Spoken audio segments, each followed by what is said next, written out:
how can one be aware of that wholeness if one is fragmented?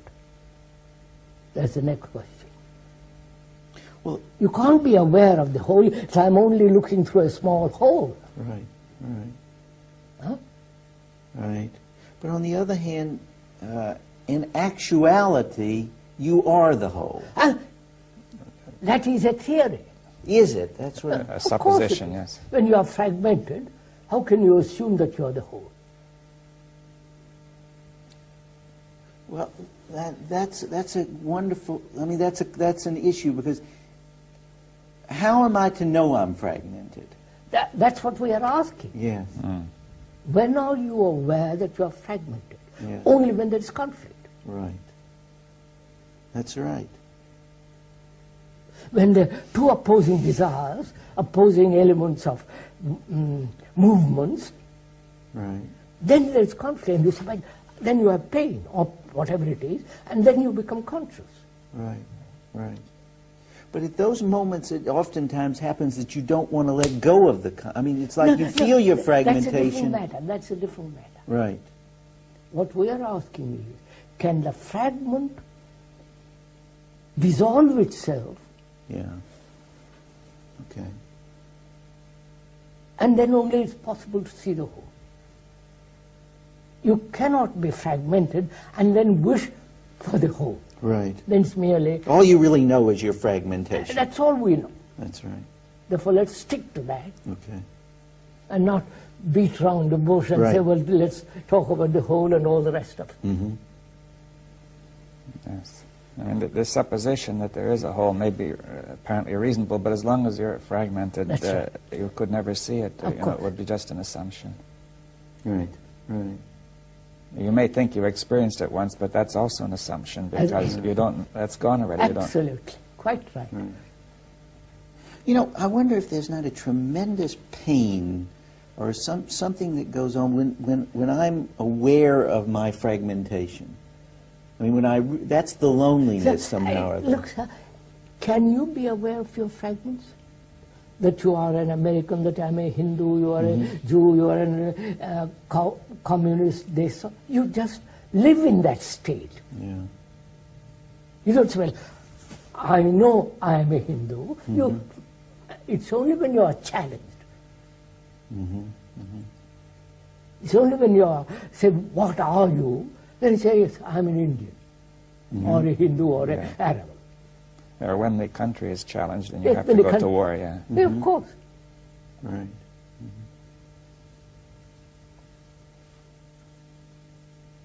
So you're saying that I'm living totally reactively? No, you're totally living in a kind of, what?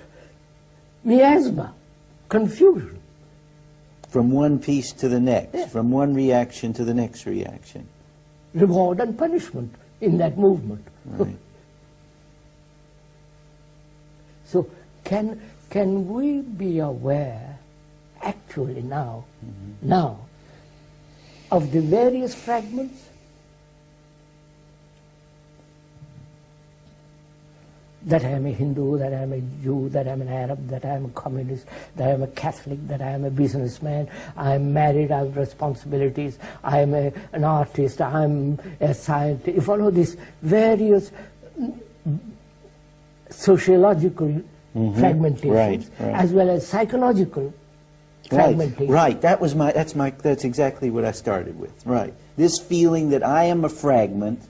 This feeling that's where I get absorbed, is being a fragment, which you call the individual. That I call important, not just the individual. You call that important, right? Yeah. That I have to work. Quite. See that it's significant. So can we now, in talking over together, be aware that I am that.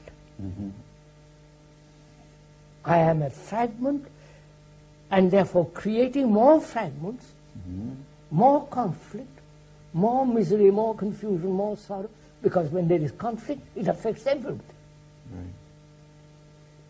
Right. Can you be aware of it as we are discussing? I can be aware as we're discussing it a little. I don't know about Not that, a little. That's the trouble. Why can't I be aware of it? No, sir. You're only aware of it when there is conflict. It is not a conflict in you now. Yes. But is it possible to be aware of it without conflict? That's the next thing, yes. That requires quite a different approach. Well, how will we consider this different approach? Quite a different approach. But I was thinking, looking at one point, that the importance of these fragments is that when I identify myself and say, I am this, I am that, I mean the whole of me. In other words, the whole of me is rich or poor, American or whatever. And therefore it's all important because it's the whole. See, I think it seems that the trouble is that the fragment claims that it's the whole. Quite. And makes itself very important. Right. Takes up the whole life. Yeah, and then another. This is life. Then comes a contradiction, and then comes another fragment saying it's the whole. Look what is happening in Northern Ireland. The Arab world, the Mid-Eastern world, the Muslim and the Hindu, you know, this whole world is broken up that way. Outside and inside.